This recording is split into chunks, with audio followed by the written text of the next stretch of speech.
to get my bearings here. So, I don't know about you, but there's been a lot of stuff that's happened, and it's been very interesting.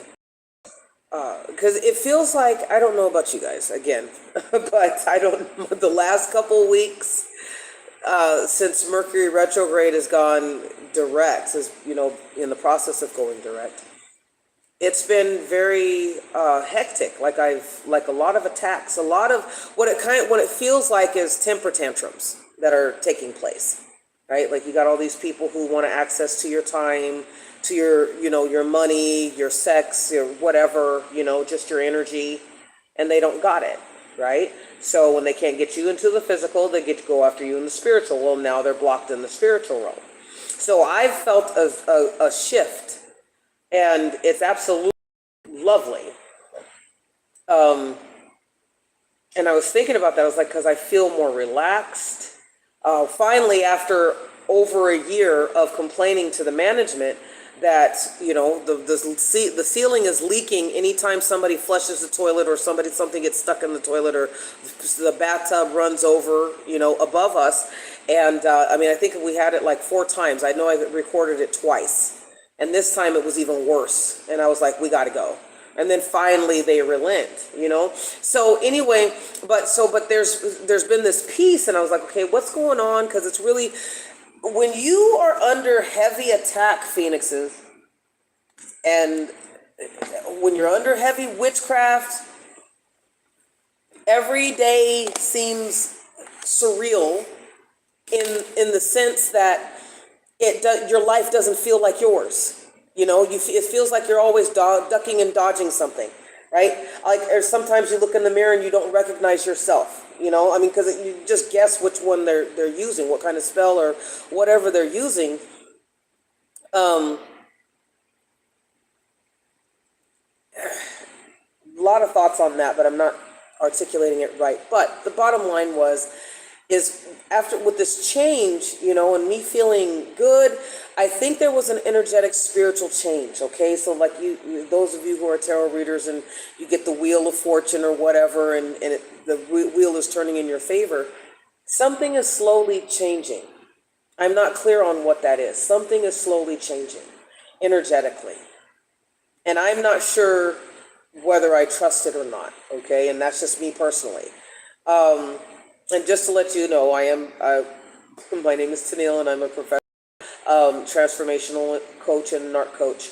And I spent 3 years on the streets and used it to really transform myself and my personality, and not necessarily my personality, but to discover who I was, instead of that abused black sheep growing up, learning how to people please so that I wouldn't get hurt, because I was taught that if I set a boundary or got an attitude of any sort, that I was going to get beat even worse, right? So when I dealing with this gang stalking, I am just that type of person that I am not going to allow something like that to get me down, right? I'm stubborn in that sense, like especially if I haven't done anything to you. Yeah, no, And what I found, and I was thinking about this, I've been thinking about this for the last couple of days. So the topic is when you set boundaries with cluster B personalities, when you set boundaries with narcissists and sociopaths and psychopaths and the borderline and that whole cocktail under the cluster B diagnosis. These are people who are character disturbed. They don't care whether you have a boundary or not. And one thing that I have found too is that, as we all know, with people with cluster B personalities, with the narcissist, I'll just say, even though it's the whole entire cocktail, narcissism is the more glaring character disturbance. So when the narcissist is upset, everybody is upset. And so, black people, there's in some of the old like Roots and all that, those type of films or even TV shows, You have, the slaves asking, Massa, are we sick? Right? And so that is basically what the does, no matter what color or gender or whatever you are. Coercive control is daring anybody, is controlling, silently, insidiously controlling people to agree when, to say yay when you need them to say yay, to say nay when you need them to say nay. Okay? And I grew up with this. This is why I never had any family members who had my back. This is why I don't have a family now on both sides of my family.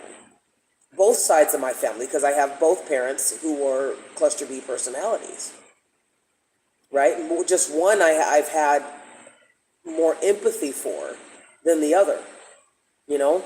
And it took me a while to find their story, and I found their story. I found out who they were, because I didn't grow up with knowing anybody. Literally, so when we say, those of you who have been in narcissistic relationships, right, relationships with narcissists, you know that where they don't even, or it's permanent, they don't even, acknowledge that you have an existence until they want to have sex, get money, parade you around. If you have status, they want to absorb your status, right? Or if they can make people feel sorry for them and you're the bad person and, the victimized. That's the only time that they want you around. But I've noticed with people with narcissism and that whole cluster B cocktail is that they never talk about themselves. So I grew up not even knowing my father. I grew up with a mother who couldn't articulate her feelings in a mature adult manner. And she wanted what she wanted, and if she didn't get what she wanted, then she would literally throw a tantrum. When my father didn't get what he wanted, he threw a tantrum. So, so that's why everybody on both sides has been very violent towards me, violent verbally, more than anything. Like, it's like they didn't even want to, I don't want to really go into it, but, I came from, basically both parents being narcissists had that coercive control over the siblings, over my uncles and aunts, because they all served a function, they all served a purpose, right? And I am not one to go along with everything just because you're blood. I'm not that way. I've never been that way, right? So I grew up not knowing them, and I grew up with them basically wanting me to die. So here's the thing, and I'll get to my point about saying this. Because my dad wanted me dead, it showed through the aunts and the uncles, the cousins, the brothers and sisters. Because they knew, they could feel the vibration. And they would get brownie points and mention it, right? Okay, so those of you who are targeted individuals dealing with gang stalkers, it's the same thing. As I've said, gang stalking is a sorority for cluster B personalities and their flying monkeys. So if you're wondering why your family already has suddenly turned on you, it's because the template that these gang stalkers are using, whether they're government sanctioned or not, the template from what these gang stalkers are using is that of a narcissistic socio-psychopath. The only thing is to break you down. It doesn't matter, and I can vouch for this. This is what brought this up for me, is because I was thinking to myself, I am literally, it's the 2 weeks that I've dealt with this, and people are like, well, why don't you move? Because I don't have the money to move. In order to move, I'm in California. In order to move, and a lot of people don't have the ability to move. I'm not in a relationship. Imagine, though, how crazy making this shit is. You know that you deserve better, and you are healthy. Like, I knew that I deserved better before I went through, like the final metamorphosis, that becoming homeless had brought me through, too. Going through that transformation. And I would go away from, remove myself from those types of people and not associate, because it's just like, if I'm not feeling you, I'm not feeling you. And besides that, I was always, I have this, I've always had this thing. I mean, I'm celibate now, but I always had this thing that, you'll know by the look in their eyes, and not every time is it going to be that spark that's going to do it. You're just going to know. Your soul's going to let you know. Your higher self is going to let you know that that person's the one. So I got bored with dating a long time ago. So my, not my problem, but my thing is that I don't do fads. I don't do trends. I don't like to play games with my heart, with my mind, with my body, with my soul. Nor do I like to give other people entry or access to what makes me tick, to what is me. What is the best parts of me? And that's okay. That's okay.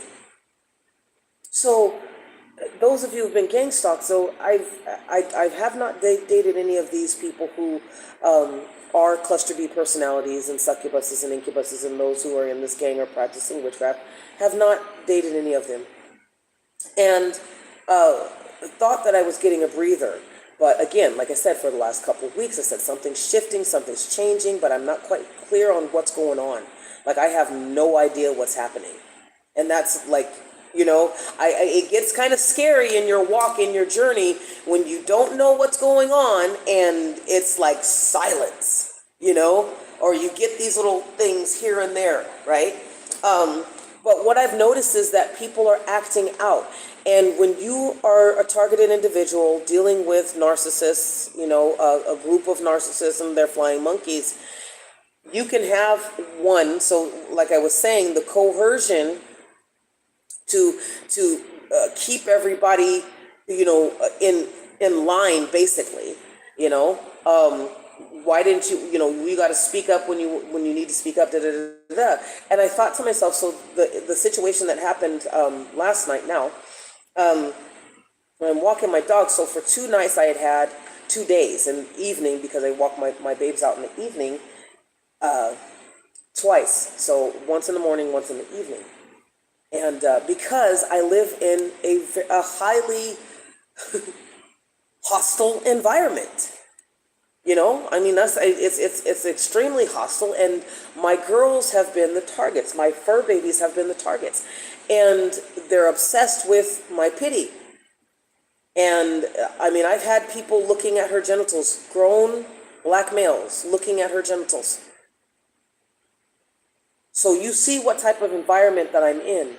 So one narcissist or couple narcissists, right? Cluster B personalities, they have some status in the gang, and so they dictate to the other ones, this is what you need to do to make, because I want to have this reaction, right? So on one hand, it's because they're being cowardly. On the other hand, it's because they are afraid. Most of them are afraid. Like the narcissists don't want to do their own dirty work. They have to delegate and dictate to other people how to do what and when to do it and what to do, and that's what they have done. And if you guys go back to my other TikToks and my other lives and my podcasts or whatever, I don't even know what to call them anymore. I'm just basically posting and sharing, with you guys. But you'll know that what I'm dealing with here is a gang that has been running the capital of California for a long time. Like, you think that there's politicians, and they go through the motions. Most of the time, they go through the motions of being elected. There's being elections, or the cops do this, or the cops do that, or, hey, whatever. But really, as I got to see, it's cold in here. As I got to see while I was on the streets, I got to see and understand their network, their system. So you have these Hispanic gang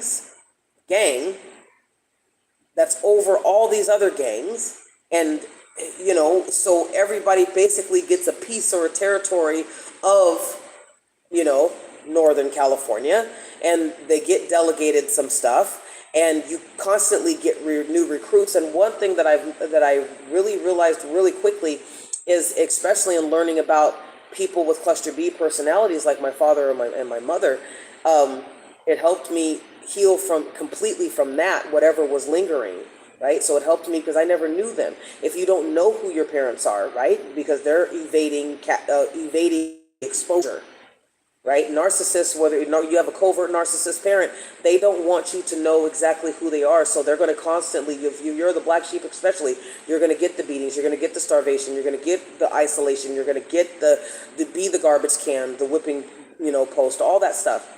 Because they don't want you, they see that you see through them. And they hate it. They absolutely hate it. Okay? So, that's what gang stalkers do, if you think about it. Those of you who are surviving it and have survived it, right? Because they're not, their goal is for you to die, to kill yourself, to die from health issues, or to take one of them out, which they're willing to do that. That's a sacrifice to Santa Muerte. So they're willing to do that. They're willing to sacrifice themselves in order to get you locked up. Because the whole thing is to destroy you from the top down. And usually what they'll do is they'll make you homeless, and then they'll target you. They'll be like, right? And I've watched this happen, not just to myself, but I've watched it happen as like I'm on the outside looking in, because it's so normal to them. Sex trafficking here is a normal thing, though you're not going to hear them talk about it. But you can see when they recognize each other. And I thought to myself, this is a big, huge part of this city. Like, there's a lot of people, because the hotel that I live in, with the guy that accosted me tonight and threatened and again, I never hear what these guys say. But one thing I noticed about the black gang stalkers, the black males, which is very unnerving, the black males, is that somebody is always going to assassinate somebody else. Somebody's always going to kill somebody else.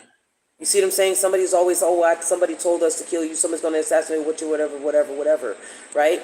And usually that is because you didn't do something that they wanted you to do, or either with them or their head honcho, the head cluster B that's told them that this is what happened, this is what is going to happen to this person. Let them know. See, because when you grow, I did what very few possibly have done who have come here and dealt with this gang stalking shit, right?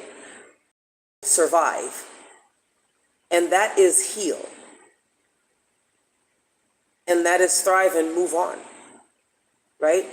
Because I learned this through this experience with this gang stalking and whatnot. What it helped me to learn is that about myself, is that because, like I said, I learned at a young age that I had to people please in order to keep safe, in order to keep from being beaten, in order to keep, housing, clothing, food, water from being kept from me.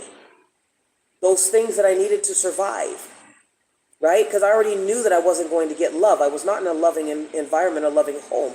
The love that I had came from within inside of me. And that is what's kept me now. Whether it be the love for God or the love for, Hinduism, or the love for learning, the love for transformation, the love for sharing and helping the other people to grow from their authentic self and show them the raw, real deal, not glossed up and dollied up. I know that it gets, I'd probably have a lot more views if I was on the ocean side and I was wearing something expensive and, I was probably $140, but I'm not, 12 years old anymore, and I had gone through some things, you guys got to check out I don't know if I've posted it yet. I don't think I have, but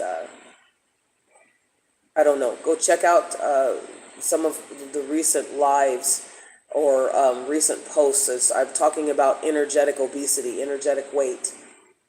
Right now I deal with digestive stuff. Partially, mostly, I think majority of it is because of, quitting smoking and how that affects. But I thought about that too, and I said, no, it's not just that. When you have people who are doing witchcraft on you at night, because you're blocking it during they're trying to get this system so they can have control, right? Because cluster B personalities always have to be in control. They always have to be ahead of you. And when you are ahead of them, that brings jealousy, that brings a narcissistic wound. And so basically the collective feels it, right? The collective shares, the flying monkeys share what the narcissist and, that whole cocktail of character disturbed demons feels, right? I have this succubus who's trying to make me feel depressed because she's depressed. All this, I want to project and dump my toxic emotions onto you because all I want to do is drink and drug, have an excuse basically to drink and drug instead of reading a book, going to a counselor, getting, if I feel like I do drink too much or whatever, then going to see, we're not the same. We go through similar situations, and because we go through similar situations, people are saying, these psychiatrists or psychologists or now these Narc specialists are saying, hey, you mirror this person or whatever. It's always about us. Why? Because we're the ones who are coming for help and they need to keep us there. So if somehow they can give us a little tinge of doubt that, that they're not always the problem, right? Like, I'll tell you straight up, they were going to attack you regardless of whether you were healed or not, because they saw the power in you. They're seeing your potential and they want it for themselves. And all that requires is them siphoning your energy, whether siphoning your energy through a mind control spell, a body swap spell, a mind binding spell, or, anything of that nature to take what you have. Right? And they'll take that energy until you declare, when you know yourself, Phoenixes, and I've said this many times before, when you know yourself, they can't do that because it's illegal in the spiritual realm. Okay? And so, but they're still going to huff and their puff and threaten to blow your house down. Right? Like the guy did to me last night before I went to work. I said, I was going to handle him, but I said, no, because I'm tired. I told in my God talk, in my prayers and meditation, I said, you know what, Lord? I said, I am tired of being bullied. I am tired. I'm a grown human being, spiritual being, having a human experience, and it sucks right now because I'm tired of being bullied. I'm tired of I can walk down, I'm not doing anything, and I'll feel this intense foreboding doom, I guess it is. I'm not sure if I'm saying it right, but I'll feel this. Or I'll wake up and feel like I just lost half of my life. You know what I'm saying? Like I wake up and I'll feel this confusion, like, okay, what was I just thinking? What was I just doing? You see what I'm saying? Like, it's just weird stuff. And these are people who are working on you in the night, in the day, plotting, planning, scheming, because the commonality is talking shit about you. The commonality that all these guys have is not that they're in the same tax bracket. I've seen people who live in $1 million houses over by the river, right? I've seen people who live in those $1 million houses, hanging out with the people who are living in the hotel with me. Right? I mean, it's crazy. That's what's bonding these guys together, is the need to crush people. So when you set boundaries, because you know yourself, and sometimes setting a boundary is not verbalizing it. Sometimes setting a boundary is having somebody come approach you unsolicited, or in, like this guy did. He had been provoking, trying to provoke what it felt like was trying to provoke something over the last 2 days. And making sure that he knew that I knew that his street colors, the red and black, right? And I could tell that he was on something. Old 50-year-old black male, hunched over all the time. Hunched over all the time. Now, I've called him some choice words because I don't like it when people come up to me. If I don't know you, there's no reason for you to be 3 inches from my face.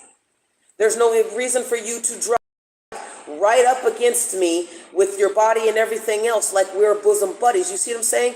And sometimes that's really how simple it is, just to get a reaction from you. But I've learned, okay, don't say anything. Last 2 days I didn't say anything. I would just move out of the way. So that's setting a boundary, right? And to them, that's a narcissistic wound, because you didn't do what they thought that you were going to do. You didn't react. You didn't spaz out. Because why? You're keeping your peace. You're keeping your energy. Especially if they're trying to siphon it, right? You're keeping your energy. You're conserving. Right? You got a book to write. You got homework to do to finish your degree.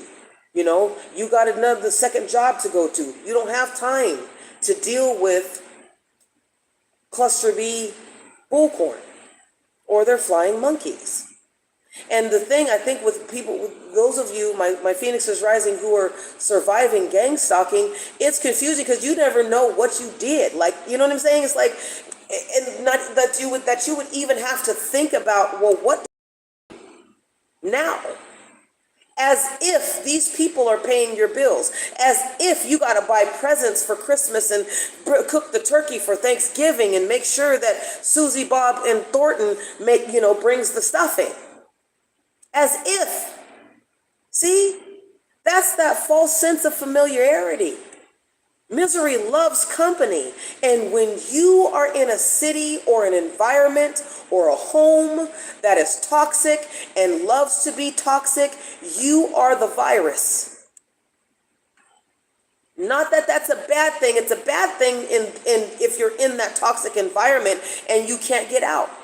Like these guys, I am like that sliver that is in their side that they can't get out, right? You ever get stuck by a piece of wood and you're sitting there with the pliers and you're trying to get it, and you finally go and get in the old school days, we are finally going in and getting the needle and to try and pick that sliver of wood out, and it's a thin little thing too. That's what we are to these cluster B personalities, to the narcissist and their flying monkeys. That's what we are. We're that sliver underneath their skin that they can't quite get out. Because they tried the same tactic on us and tactics on us to devalue, to get us to not live from our authentic self, to hide our light but only shine when they needed to siphon it. Right? So, and we didn't die, Phoenixes. We didn't die. We didn't go crazy. Right? We're not insane. I remember the people were calling me crazy, bipolar, all this other kind of stuff. Like, are you kidding me? So that's why I started filming. Like, even if it didn't make sense, besides the fact that the cops told me to, but even if it didn't make sense to other people, what they were seeing on the video, I knew. So it became markers. Like some people forget like areas, but they know landmarks, right? So I know landmarks. They became landmarks. Okay, this happened this time. Boom, this happened here. Right? So when you set boundaries for them, they become infuriated because everything that they're doing is not working. And that means that you're getting away. It's making them look stupid. And God forbid that they look stupid. God forbid that they mind their own business. That's what gets me. I thought about that because I've just been being quiet. I've been writing and I've been journaling and gratitude listing, like the same things that I share with you guys. And the thing that has been frustrating me is just like, why can't these guys mind their own business? So this guy yesterday night, had been looking at my dog. I had a few choice words. I said, look, just, go. And I cussed at him. I was like, I'm so tired of this because I just got off the gym. I'm resting. I have peace. And I'm like regretting having to go outside. That's where I'm at now. I don't like going outside. If you can relate, drop a comment. Drop a heart, drop a thumbs up. If you can relate, because I don't like going outside because I know that somebody's going to try and do something to me that for whatever reason.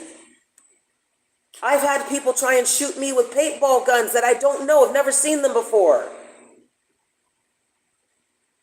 And the only reason why I would see these people is because they are regulars in the hotel that has already had people killed, that is known for sex trafficking, that is known for prostitution, that is known for gangbanging, has been that way through multiple owners, but these guys are just lazy and don't want to do anything, you know. And I'm realizing that, so it's opening me to see that, and it's giving me this sense of powerlessness because of the finances, right? So we're all going through it. I mean, I know I am. I have a good paying job. I get the hours that I need. I'm grateful for that, and I'm saving up as much as I possibly can when I can, because I know that these guys are sabotaging me. And the whole thing. So the guy he got mad and he got up off his bike and turned around, and I just watched him. I had my dog, so I was like, you need to get back, baby, because he was looking like, and he was threatening to hit me or whatever. And I had some more few choice words for him. If you know what I mean, I'm not going to back down because you aren't even supposed to be here, right? It's like you have this thing. I don't like people, again, for me, it was a trigger because number one, you're looking at my baby's genitals. And I don't understand why, but I get this quite often, especially from black males here in this city. So who are involved in this, Santa Muerte, North Daniel cult. And it's disgusting to me. So I'm going to protect her, right? When somebody like him is looking at her in that way. And then it's exhausting because you feel like you're in a sandbox. You feel like it feels like I'm in a sandbox playing with kids who are not right in the head. And I don't have the patience to see them, to see them through, right? It's like I've already done this. I've been doing this and I'm tired, right? Because when you know your worth, you're just like, I don't have to put up with it. So he came into my face. And I said, he said, what did you say to me? I said, I reiterated what I said, plus a few other choice words. And I told him, I don't have to. You are always here. And for some reason, you're honed in, you're focused on me. And I'm tired of it. This happens periodically. And I've said this before, like in this gang stalking thing, for some reason, they'll target me. People will choose to target you based off of if they can get some street cred or not. Like the guy with the paintball, this was last year. Here I am going to the train station, and thank God that the cops came, because I don't know what would have happened. And the guy is in the hotel. I saw him, I think it was last month. Saw him in the hotel. Recognized him. He was walking to the train station. Recognized, he was driving a car that night. Black car.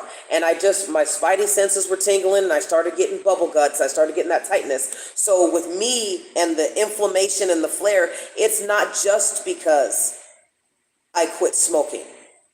It's also because this is where I held my stress, right? Because when I was smoking and I was still doing the intermittent fasting and I was, doing it more and working out more, didn't have these, bubble gut problems that I'm having right now, right? So it's more than that. It's everything is being released. And I'm realizing as I'm listening to my body, it's like, that's what I said, I'm not dating anybody. I don't give a shit how you feel. I don't give a shit about how people feel about my weight, how I look because I cut off my locks. That's on me. I got to deal with me. I got to bury me. You feel me? And I want you guys to have a happier stance about that, but nobody has to deal with you. And not everything is the way that people say it is. Like, I know because I'm feeling it in my body. And I quit smoking before, right? I quit smoking, actually, I think it was 7 years ago. And then I started back up in 2015, which is when I picked back up. 2014, no, 2015 was when I picked back up, towards the end of 2015, right? So I've been smoking, so less than 7 years, but I had been smoking uh, again longer than I had been sober the first time. And so, the first time I didn't have all these problems when I quit. I didn't have with the digestive system or anything else like that. But I've been working out. I've been working out since I quit. I mean, because of Jiminy Christmas, it's like I can breathe better. So that means that I can run, I can jog, I can do sprints around the parking lot when I go and patrol. You'll see the flashlight kind of going like this all over the place. But so I know that it's every bit of tension, anxiety from me being on the streets, right? Because sometimes there's things that we'll do for a little while that may not be good for us, like the cigarette smoking. And I didn't drink, but smoked cigarettes, chain smoked, that help us to survive tragic experiences. Like I notice everything now. It's like since I've quit smoking, like I notice how my body feels. I notice my veins popping out. I notice, what I mean, things of that nature. And it's fascinating, but it's sometimes it's like, oh my God, where have I been? Like so you come from it's a different kind of feeling. But anyway, to get back to this guy, I lost my place. But to get back to this guy, it's like, you get tired. I'm a grown adult. Right? And when you love yourself, these are people that I have not dated who are collaborating with one another, because especially one person is telling them, hey, this person is like this, or this person is like that, or this person did this to me. And it's a complete lie, because nobody has come to me to confirm. Like on Facebook, they have fact checkers. These flying monkeys and these guys, they're not fact checking because they want something to be wrong with you, because they want somebody to use as a punching bag. They want somebody to having to actually get their own shit together, right? But now, since I came like a phoenix from the ashes, rebirth, that makes people mad. When you come like a phoenix rising from the ashes, that makes people mad, because dang it, you weren't supposed to. And then when they find out that you've matured spiritually, emotionally, and intellectually, that you to the point where you recognize that if you accept them back, you get their karma. You get what they're going to get back for what they did to you. Right? So this guy comes up to me and he's talking all this stuff, and I'm thinking, noticing that he's high as fuck, like real high. Because the last time I saw this guy, I'm going to go on a break, but I'm going to take you guys with me. The last time I saw this guy, his eyes were like saucers, pupils were like saucers, and he was empty. Dig it? He was empty. He was empty inside, right? And so that's the kind, when they isolate you, is because they feel isolated inside. And they actually feel too that by isolating and keeping you from friends, like I've had relationships that would have been beautiful with people sabotaged because somebody told them something and I have no idea what. But you know what I mean? And it's like, if you're not going to check with me, then what kind of person were you in the first place? I mean, yeah, you're fine, but if you don't have the emotional intelligence, if you're not feeling me like I'm feeling you in that way, to where I would be like, I don't know, let me ask this person, right? Because 9 times out of 10, they're going to tell you, oh, don't say anything to this person. We don't want them to know, we're doing surveillance, or we're doing whatever, right? But, sorry. So it's isolating you is also a way to try and break you down, break you. So that way they still have control. Either way, they have control over you. They're sabotaging your relationships. They're sabotaging your job. They're sabotaging. Since I got off the streets, when I was on the streets, they were still trying to kill me. They were still trying to either use me, kill me by trying to prostitute me out, or just, have their way with me sexually or whatever, so it didn't matter. Let me hold on just a minute.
Yeah, that's what she was doing. She was peering in.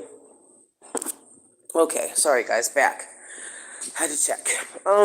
Anyway, so yeah, they'll isolate you because they want to break you down. They want to make you feel lonely, so that way you'll be more pliable for them. When that doesn't happen, again, they go into the spiritual realm and try and make you more pliable to them. I've woke up with bruises. I have woke up with sore organs, sore ribs. I've woke up with, with with things that I heard, I only hear as an echo when I wake up, and whatever negative thing that they've tried to tell me to lower my self-esteem, right? Because these are people that don't want you to succeed. If they can't come with you, if they can't, make you assimilate, then they don't want you to have it. And the jealousy is real, especially when you have people who are character disturbed. Mental illnesses can be healed. A character disturbance means that this is the way that they are to their core. This is their true self. Right? Like I get tired of people talking about, this is their core self has been wounded. No, no, no, no. No, I let me just say this. In some cases, possibly, but the level of evil that I have experienced, where people are literally using witchcraft to try and change you on a molecular level, try and make your face break out because they're projecting all this negative energy. It's not even that they got the bat's claw or the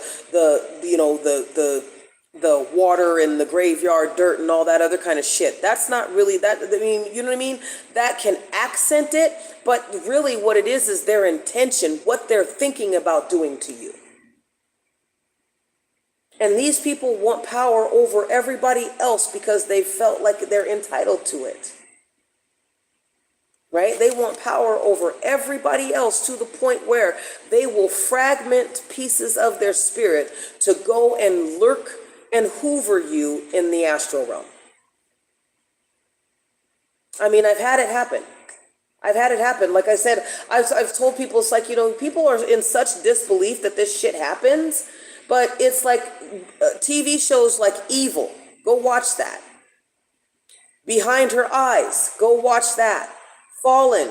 Denzel Washington. Go watch that. And John Goodman. These are things that are coming from real life things that have happened. You guys like all this horror stuff, but the horror is the demonic realm. It's all that evil. I have had people who I mean, it seems like, what is this? Oh, it's a puddle. I thought I saw a coyote again. They're so cute. I have had people who have accused other people of being pedophiles, but get this. You're accusing somebody of being a pedophile because nobody wants to sleep with you, because they don't want to get those spiritual STDs, and you're absolutely disgusting in the first place. So you're going to go and contact your local pedophiles and try and set the person up to be a pedophile just for having an association with a known pedophile.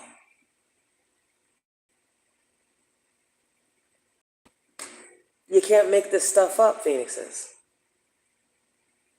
Like in my meditation, God brought that up to me. He's like, did you realize that what she did was call pedophiles? And then not only that, after that didn't work, because I heard her, I'm clairaudient, amongst other things. So I heard her get mad once the guy, I was walking my dog and I'd seen him before. This is the second time that I'd seen him. And he dressed, make sure he had all of his red. This is the color gaslighting, with the Nortanials, red and black, red and black, red and, I just call them Nazi colors, because if you got some white in there, you got perfect Nazi colors. And if you know the Northerners, their flag is all about that red and black, and you add white, you're the perfect Nazi. You are not going to colonize or bully me. That's what I told him tonight, yesterday. I said, you're not going to bully me. I said, I am so tired of being bullied. I'm tired of it. I'm tired of having to spend my energy worried about how I'm going to go throughout my day so that I can avoid some demon-possessed children in adult bodies.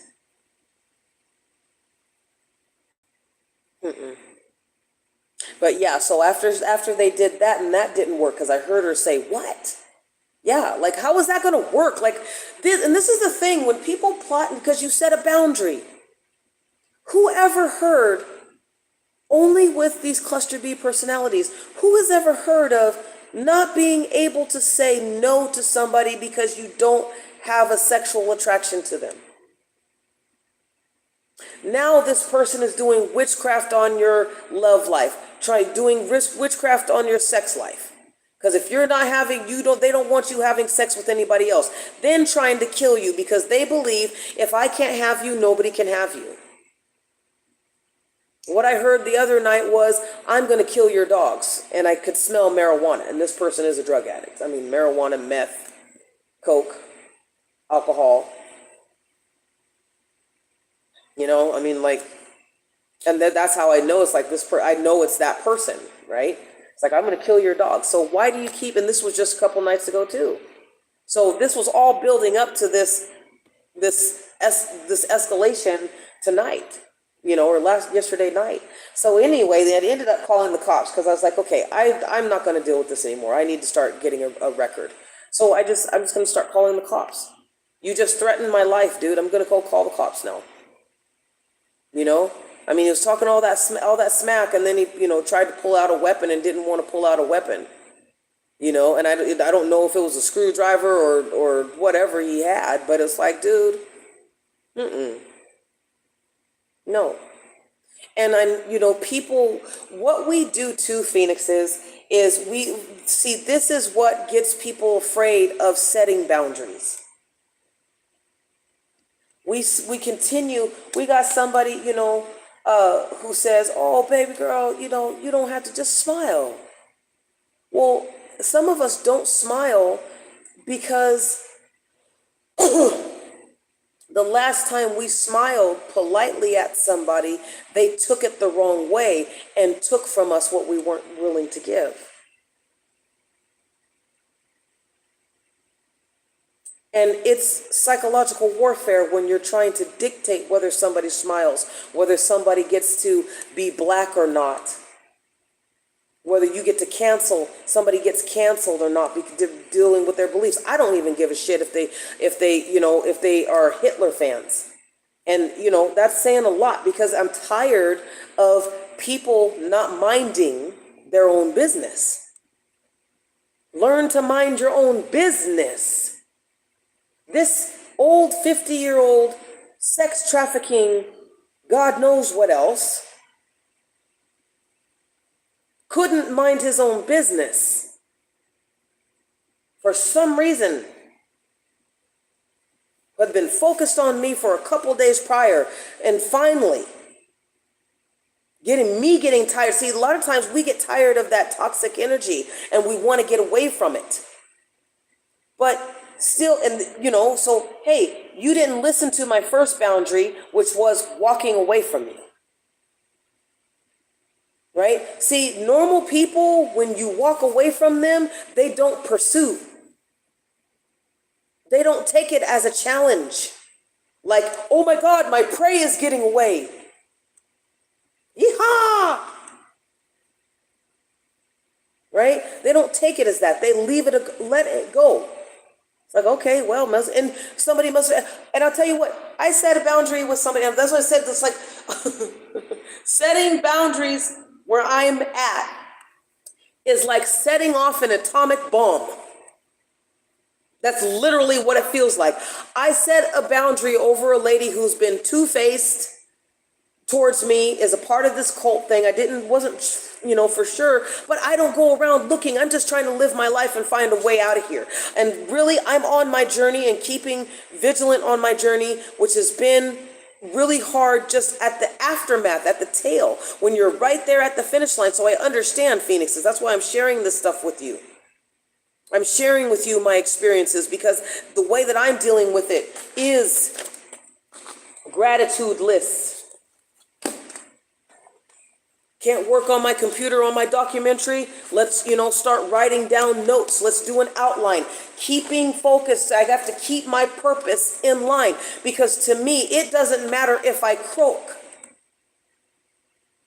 I was still in my purpose, whether I got to see it through to fruition or not. And it saddens me because I will hope that I do. I hope that I do get to see some peace. Right?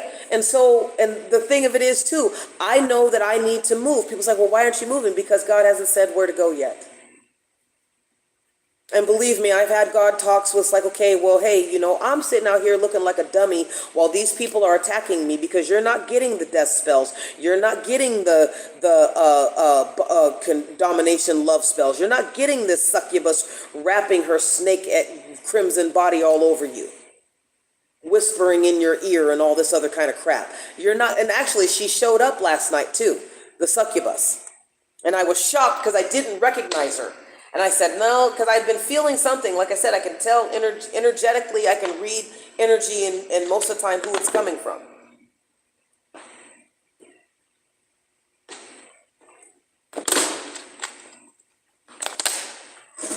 I have to drink a lot of water still. So I can read the energy and know most of the time who it's coming from. And so there was lust and stuff. It's like, I don't feel lust. I don't. Somebody told me one time when I was a tween, they said, well, you gotta learn the difference between lust and love.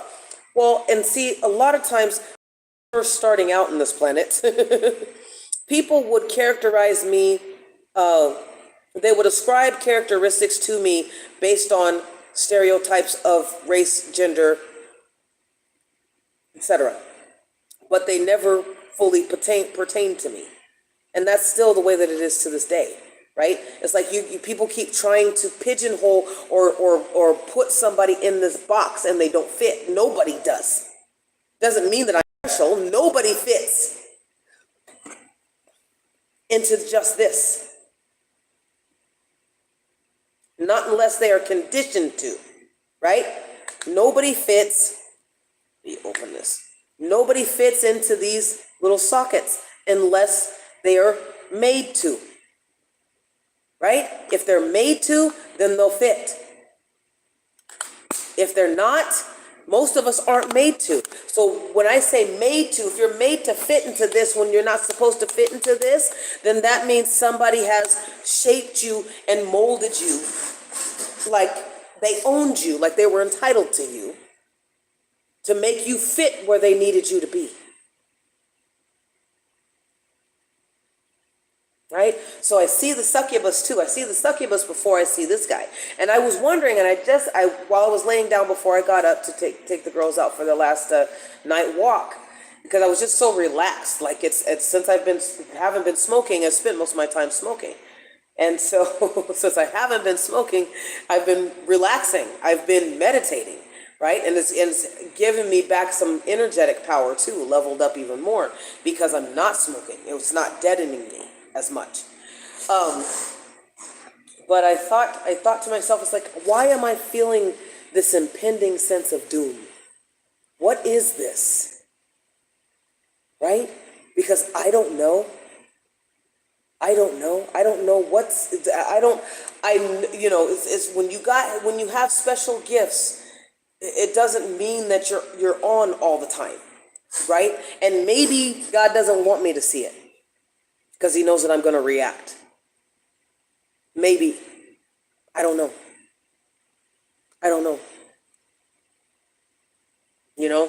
But I was laying in bed and I said, what is this that I'm feeling? Because it's not like I can't peg it. I can't peg where it's coming from. It's just kind of like an aura, that's energetic wave, right? So somebody's directing it. Somebody's doing it. And again, the succubus had said, I'm going to kill your dogs, right? This is somebody who's been obsessed with me for over a year.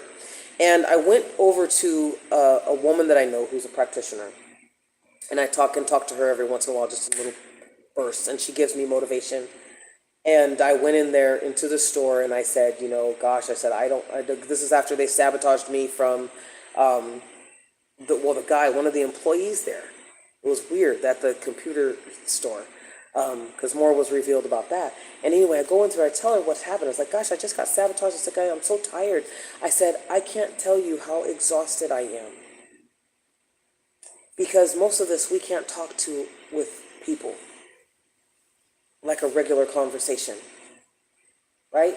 Unless we were all in a group together talking about, hey, yeah, this death spell, survived it. Body swapping spell or soul swapping spell, survived it, right? And I told her, it's exhausting. I said, because I am not doing it and I'm not talking to these people. Because we think that we start thinking, it's like, well, what have I done? Like why, for people to treat you in such a horrific way, what have I done? But again, when you level up and when you stop people pleasing, their whole goal, these guys don't stop. Basically, they don't stop. If you set a boundary, that's a challenge because they're antisocial. That's a part of the cocktail. That's a part of the cluster B cocktail. Hey, you're setting a boundary. How dare you think that you could set a boundary with me? How dare you think that you could reject me? I have taken down hundreds of people with my domination love spells and with my sex spells and with my, little and then old lady demon and all this other kind of demons that these people, are housing within them. These are pacts that these guys made. Right? You make one with one, you're open. You keep opening yourself to these demons. So,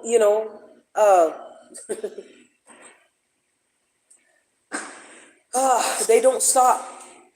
It doesn't matter. It's almost as if like they're zigzagging, right? Like you have a line and you're drawing, and it's just a zigzag. They're just zigzag back and forth. Oh, wait a minute. Oh, if we go after her dogs, then she won't have anybody to love on. Okay, whoops. Hey, you know what? If we go after this crush and start playing with their minds and telling them about her and saying some stuff that's not really true, but whatever, then we can get that crush to not like her or whatever. Oh, shoot. Okay, so she still survived that. So now we got to go after her job because we just really want her to be homeless and shit. But you know what? It would be nice to try and sleep with her and use her for that, Wait a minute, here comes the succubus clan. Oh, now we want to try and get her for her money. We want to, because we know you're a good worker, and you're dedicated, and you work hard. You've worked 2 jobs before, and da da da da. Right? It just, you see what I'm saying? Zigzag, zigzag. It doesn't matter and this is what I just realized, that every time I would have to go a different route, right? Because they were blocking one path. And God would say, okay, well, go do this then. And I go and do that. So it's fragmented. And that wears on you. As a creative, I like to work on a project and get it done. I don't do a lot of multitasking when I'm doing script writing. I want to write the script, especially when it's hot, especially when I have a few pages, like 10 pages that I can get out because they're ready to be birthed right now. Right? I need to get that out. I don't need distractions, right? But I've learned this is stuff that I would never normally do, right? I would never normally work on work on telling my story, writing a book basically, and then writing an outline, right? And I just picked that up again. At first I was writing the script and then, doing a documentary outline. And then I thought, okay, well, let's push this back because I was getting ready to work on that. You see what I'm saying? So it's like, I'm still trying to keep up with the creativity and to get out, to just focus. Right? And I thought to myself, it's like, I would love to have a remote job so I don't have to go outside anywhere except for to walk the babes. Right? That would cut down, but see how that's isolation. Right? Because I thought to myself, I said that this would cut down the flipping insanity that I have to go through because somebody is all of a sudden mad at me. Like this guy was ready. He was like literally up in my grill like this, like eyes I could see his pupils were like black and the rest of it was almost like red. And I was like, whoa, that was the scary part. The other part is that he was like, yeah, you need to, no, dude, you're 50 years old, man. You're not going to go through, you can go through your second childhood, but don't make it here. But I think the other thing too is like I said, they're not going to give up. They're going to continue to go for you because they didn't win. They didn't succeed. They didn't get from you what you wanted, what they wanted. And it can be very discouraging when you have people who are actively, whether you know them or not, family members or not, co-workers or not, lovers or not, who are sabotaging you because they don't want to see you do better than them, because they don't want to see you do good at all. Right? When I told somebody that I'd gone to school for filmmaking and that, my goal was to just to start my own, video production company, whether that was doing weddings or commercials or just small things, not like movie stuff, just, I could do that on the side too, like you're just networking and getting to know people. That's what kept this person. I don't know what she saw, but she kept coming after. She'd been after me ever since.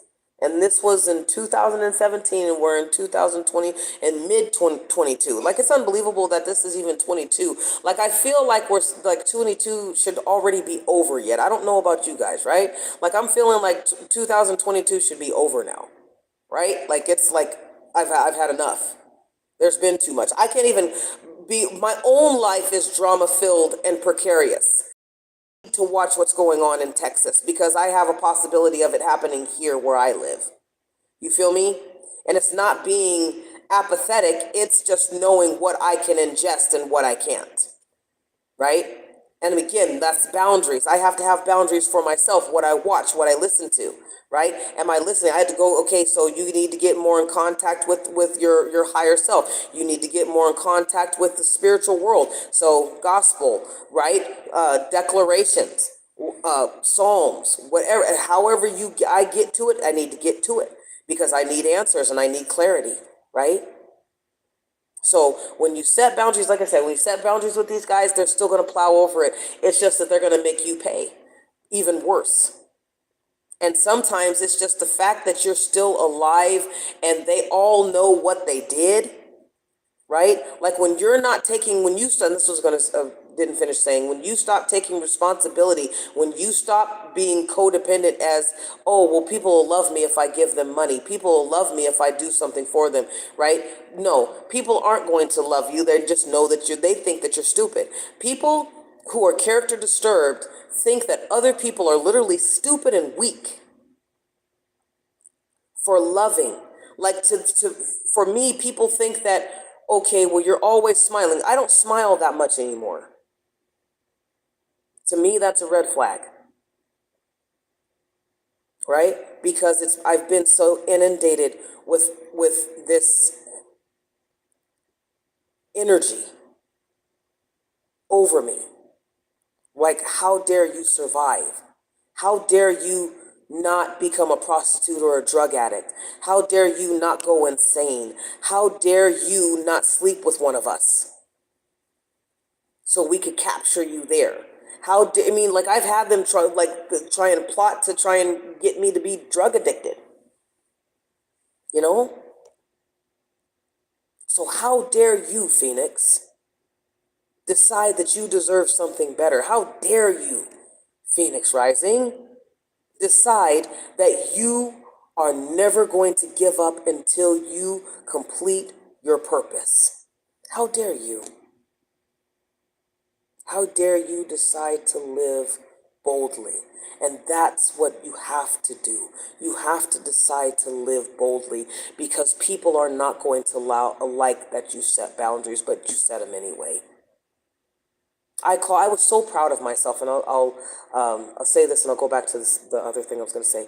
I was so proud of myself, and this is the second time. I don't know if any of you have felt it. Tell me, share in the comments, please, Phoenixes. You stick up for yourself, and you're in the right,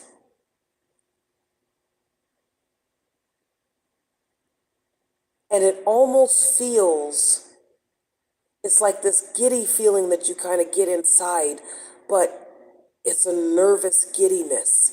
It's almost as if you're ashamed, or if you feel sorry or bad for the people, right? With the computer people guy, I felt bad because he couldn't say anything. He knew what he had done. I mean, they lied. They did, amnesia. And it's not the elder. The reason why I felt bad is because it wasn't the elderly man. He never acts like that. It was the guy, the employee that he hired. It was him. I thought maybe it was witchcraft or whatever, but it was him. It was his actual employee who had emitted that energy. And because again, this is why let me sidetrack a little bit and just give you guys some tips. It is a wise thing that at the end of the day, you give yourself, when you're unwinding from work or whatever, let the babes go out and pee pee poo poo, whatever they do, take a shower, wash up, but sit for 10 to 20 minutes. Sit, be still, right? Or do this before you go to bed. Do it in the morning too, but be still and just be present for whatever wisdom or download, and you'll get it. I used to do this all the time. I'm remembering again, not smoking has done wonders for me.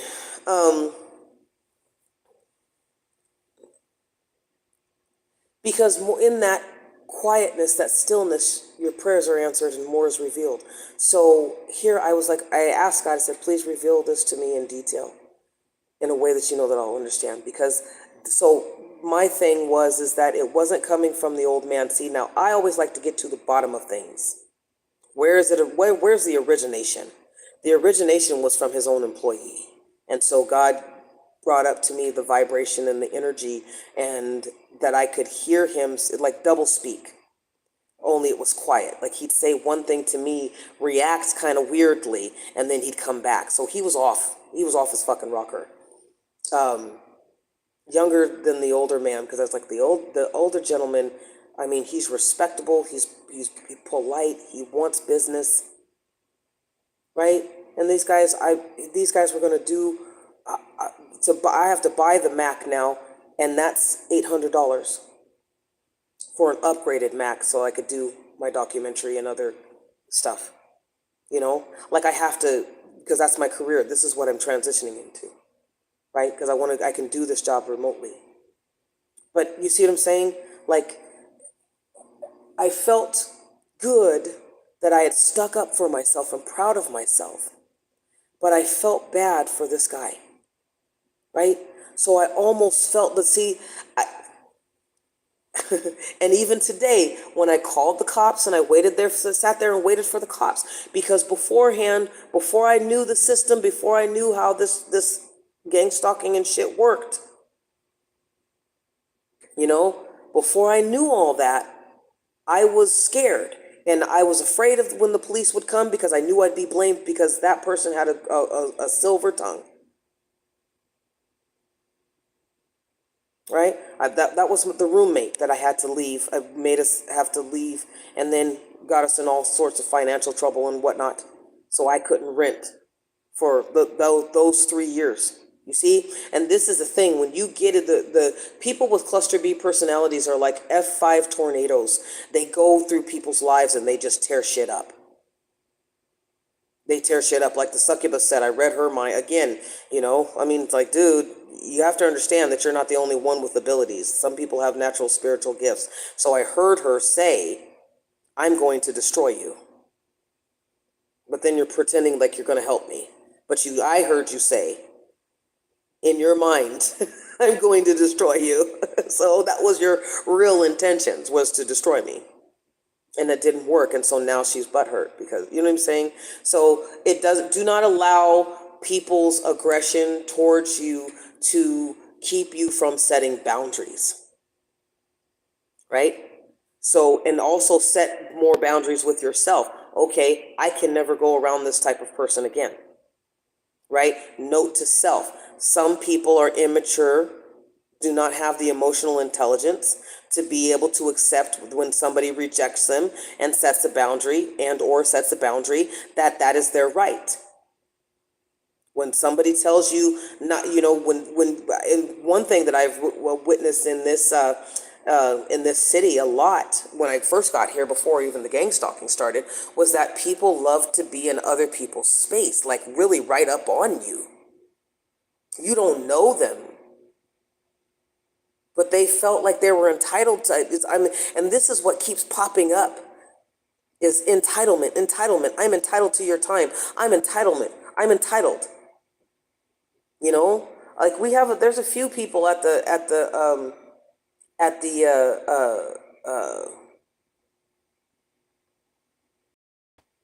I probably said his name wrong, but anyway, I was just reflecting back. There's a few people at the hotel that they just literally mooch off of people, leech off of people.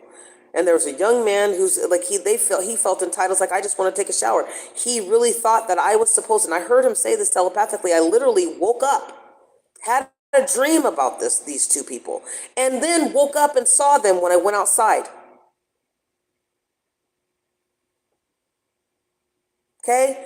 Sometimes it's hard having gifts, because it's like, okay, so what is this? And they were saying, I just want to have a shower or whatever, and each one of them are looking at each other, and they're disappointed and angry at me because I said no. Because I was on the streets, I know exactly that a lot of people, you let them cross that's what I'm not going to ever do, ever again, knowingly and willingly, is allow the devil to cross the threshold of any home sanctuary that I have. I did that when I had to have roommates, and I learned a valuable lesson. I'm not going to do that. But people will get pissed when you don't help them, when they think you got it. Well, you got up off the streets. You're not going to help us. Why am I going to help you? You tried to kill my dogs. You're doing rituals and witchcraft on me. You're color gaslighting me. I had this guy following me around. I mean, it was just really weird, bizarre shit, dude. So anyway, Do not allow people. My thing from saying and talking about these boundaries is realizing that people don't want you to set boundaries because they want access to you. When you shut down out of self-preservation, when you pray over your dwelling, over your job, over your fur babies, over your kids, over your siblings, when you start to pray, it does something to them. When you start to get that covering, when you start calling on the angels and you start calling on the ancestors to intervene on your behalf and to show up before somebody gets blown up, when you tell them, hey, I need your help, I need you to come right now, because these people don't have any authority to me. The demons that they're housing are lower vibratory demons and don't have anything, but they keep breaking and entering. You have to learn to read the spirit. We are in this world, but we are not of it. This is people say, oh, this is Terra. This is Terra, Terra, Terra, Terra. Yeah, it's a physical plane. We are in the spiritual. And the whole thing, the reason for cluster B personalities and the demons that they house is to bring us down. From heaven, we fall like Lucifer. We fall down into this realm and become enmeshed with it. Those of us who are surviving, right, living kind of in limbo, right, or it feels like we're in limbo. It took them a long time to get me down, to get me, and not down, because I'm always raising up. This is why you have a spiritual practice. This is why you have boundaries, because boundaries teach you who's going to respect you and who's not going to respect you. Because if you've ever noticed somebody who is taking something, whether they're essaying somebody or, because she said, oh, I'm not interested in you, and they get mad and they shoot, right? They don't know how to act, right? So they shoot people, or they slander somebody, or they doctor or Photoshop something, or do some After Effects stuff, motion graphic stuff on something to make you look like you were doing something or saying something that you weren't doing or saying, because they don't want to take those boundaries, but you keep your boundaries anyway. And part of boundaries is learning to move out of the way. Right? You have to, intelligence, spiritual growth and maturity is knowing when to speak and what battles to fight. Not every battle is a battle that you need to fight. I didn't want to fight this 50-year-old black male. I didn't. I had been avoiding him for 2 days. He was focused in on me. Your spirit, when you start praying, and this is why, and I'm just thinking about it myself, because see, it's natural for me. It's a part of my practice. It's a part of who I am. When these guys threaten me, it's like when I heard the succubus talking about, I'm going to kill your dogs, right? Anything to get back at me. Anything. This is the weirdest thing. Like, because you love your fur babies, other people, humans think that, okay, well, you're not paying attention to me. I'm not paying attention to you because I don't like you. I'm not paying attention to you because I'm celibate and I'm really not into a relationship unless it's business. So you can say whatever you want about my looks. You can say whatever you want about my weight. You can say anything you want. But the whole fact of it is, and what people don't realize is when you approach somebody unsolicited, you run the risk of getting dropped, getting rejected, getting pushed out of somebody else's domain. And that's what people get upset about. That's what people like. For some reason, it's a spiritual thing because they want to have access to you. They don't want to talk to you. They just want to siphon from you. When I was living with this DJ in San Francisco, she just wanted me to stay in my room all day. She didn't want me to have a job. She was actively sabotaging my jobs, and then telling me, okay, well, finally, you have to leave, to the grooming.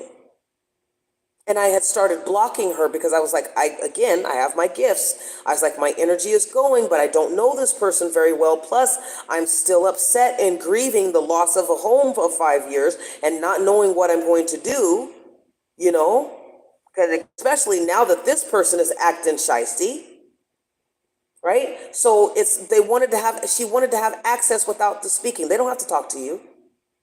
If you're in the vicinity and if they can get close enough to you, they want to feed. These people are demon possessed. This black male, 50-year-old black male, was demon possessed. Like I said, when I looked at him the day, 3 days beforehand, his eyes were just empty. He was just empty, like literally empty. No joke. No joke. Nothing behind here. Now, because I don't know what, you reconfirmed the pact with the demon, you said some incantations, you're on top of the drugs, and now you're Superman. I've never claimed to be a badass, nor do I ever want to be. Not in that way. I'm a badass for what I've survived. You are a badass for what you survived. Right? So again, I never wanted to confront this guy, and I went out of my way. Thank you. I hope it does grow too. Thank you so much. I went out of my way, as I've done many times before, to like when the guy at the train station who literally came for me. Like, you're crossing tracks to get to me, right? Like, come on. So you got it. I mean, sometimes even if they do something like that, and if you don't get anything from the Most High, it's like, sometimes you're going to have to leave the environment. And I hate that because, see, a lot of times cluster B personalities, because of the way that they are, they're there to steal, kill, and destroy, and to force you to sit there and take it. And because they're forcing you to sit there and take it, because it's inconvenient. It was inconvenient for me to now have to spend more money on a laptop that I mean, I'm going to need anyway, but you know what I mean? It's like I'm trying to save to get out of this place. You see what I'm saying? This is one of the many ways that these guys will go, these cluster B personalities will go after you. Oh, you think that you're saving? You think that you're doing so good because you make such and such and such a money?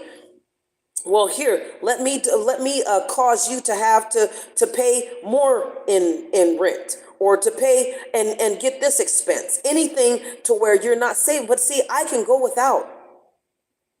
The only thing that I ate yesterday was Twizzlers, and that was just because it's a low calorie, sugary food, sugary if it's food, kind of. By American standards, but I didn't want to eat because I'd worked out and my body is like adjusting, again, adjusting to not having the cigarette smoke, adjusting, to feeling everything that was suppressed, right? I hold everything here and they know that. So anyway, but it's hard. I know it's hard. It's hard. Because I feel like sometimes where I'm at is not real. I feel that way. I feel that where I'm at sometimes is just not real. My life, you know what I mean? Like, I'm going to wake up and say I've been punked. Somebody's going to say you've been punked. Like, I wish that would happen, but this is the reality. And the thing that I'm grateful for, and what I want you guys to get to, is not to be afraid of what you're going through. Be wise, right? Be wise. Learn when to let go. I let go. I called the cops. That guy ran off. You weren't such a big shot right then, because if you had a gun, you could have just pulled the trigger and shot me. It's not the first time that I've had somebody, and unfortunately a black elderly man, trying, threatening to assassinate me, or telling me somebody's going to kill you, or somebody's going to do this, something. I didn't even hear what he said. He goes, "You heard me." He goes, I said, "Dude, your time's up. You can't stay here anymore." He goes, "Your time's up too." No, my time's not up. You don't get to dictate that. I don't do what you do. You made the mistake. See, and a lot of times, Phoenixes, we set boundaries for spiritual, legal reasons. He had already had a boundary set with him, and he didn't like it. He didn't like it that I could look him in the face and he couldn't look me back in the face. because of the crap that he was doing. See, your presence and your prayers, and like I was getting ready to say, I've been, doing a lot because I'm like, okay, I got to get this back up because I'm starting to get depressed because I'm being attacked. So they're trying to let me know, they're trying to tell me, just give up, give up, give up. God doesn't love you. God's just abandoned you. God's, you went through all that you went through for nothing. We sabotaged your business, so you can't do whatever you're going to do. I'm still posting on here, because I still care, because I know that people are going through stuff and are going crazy, because not everybody is like me. Not everybody comes from my bloodline. And I am blessed, not in an arrogant way, but in a grateful way, because I know, as sensitive as I am, I wouldn't have made it through this. Right? So that's why I said, say your boundaries so you can, we set boundaries for spiritual legalese. Because I set a boundary with this man, he willingly crossed it to show me who was boss, but he doesn't realize you're a lower level vibratory demon. That's what you're housing. You do not have authority over royalty.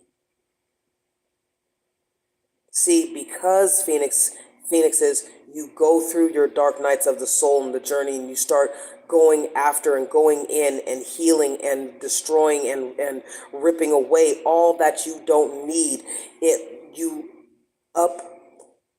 You upgrade your status in the spiritual realm, because you're no longer, think about a helium balloon. When the helium balloon is weighed down by those little Dollar Tree, table weights or whatever, right? It can't float. When you get rid of all that baggage from those table weights on that helium balloon, and that helium balloon starts to rise, that's you leveling up spiritually. So no matter what I look like on the outside, in the spiritual realm, you can be beheaded for fucking with me. And that's just real stuff. That's the real reality of the situation. See, some of these guys who practice this witchcraft and all these other things, and somebody said, oh, Santa Muerte is not a demon. Well, according to the Catholic Church created her for you, for Mexicans specifically. So you talk to them about it.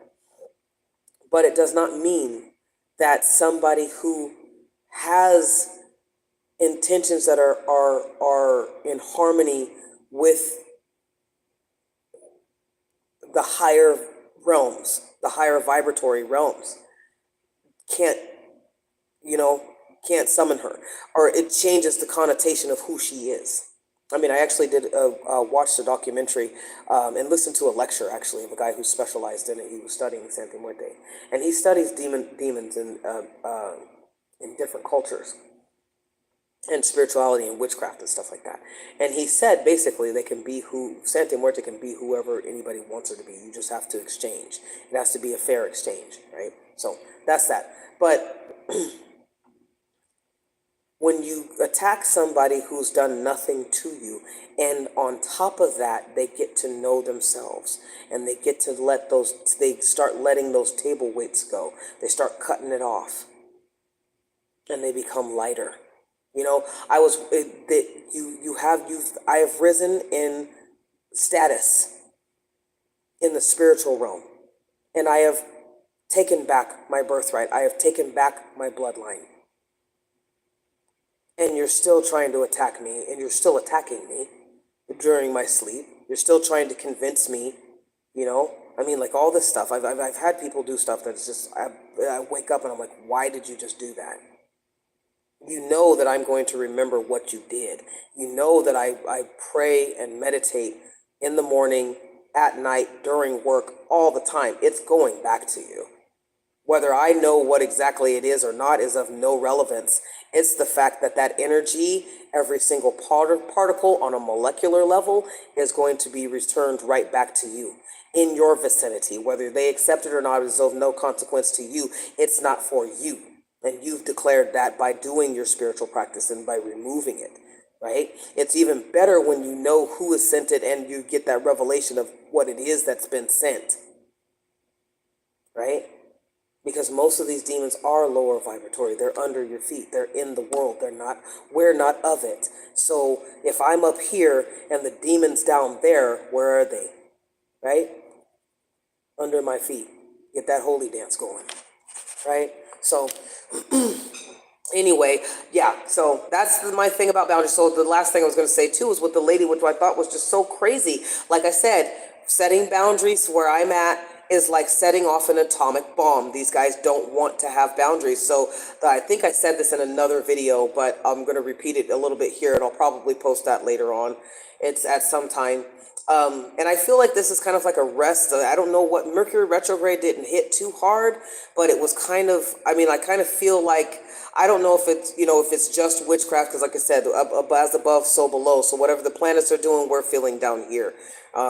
And so I didn't feel too much, but I know that something was trying to come, because sometimes, a lot of times, these guys will use Mercury retrogrades too to do witch spells, to do witchcraft on. It's not just the moon that they're going by, the new moon, the full moon, right? It's not just all the waning moon, waxing moon. It's not all just that.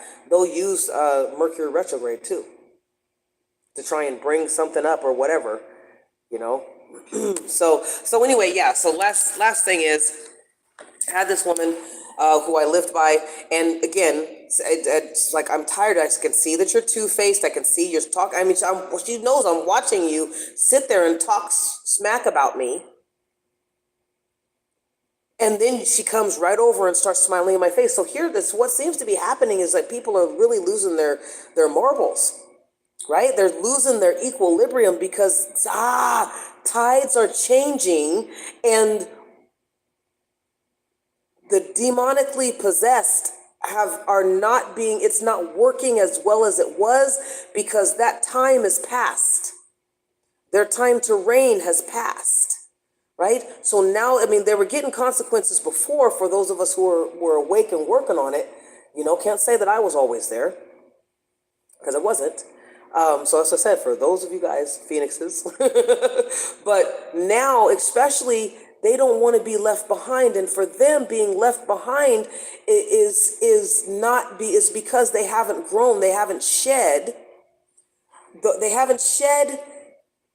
the tactics, they haven't shed the demons, they haven't shed that the toxicity. So that's what I'm just picking up now. So that's what this lady, I was like, dude, please, stop talking to me. So I don't want to see, one thing I realized too, is that with toxic people, it's like tar. It's like hot tar. You'll get stuck. It's like quicksand. You'll get stuck. You'll get stuck if you start talking to them too much. You'll get stuck. Okay? So you can't just keep it simple, right? Keep it simple. I've walked away from people, and because you have to keep it, because it's energetic. This guy just like, okay, whatever you're going to do to me, whatever, okay? Right? I know that somebody was plotting to kill me. It may not have been this 50-year-old black male, right? But maybe he heard from somebody, because I heard it. I heard it in my ear, and then killer dogs too, or whatever. So somebody was being paid to try and, is going to be paid to try and assassinate me.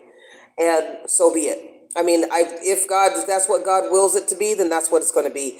But like I told him, you guys are going to stop bullying me. I'm a grown adult, and I don't do anything to you, right? So anyway, this lady couldn't take, I said, please don't talk to me.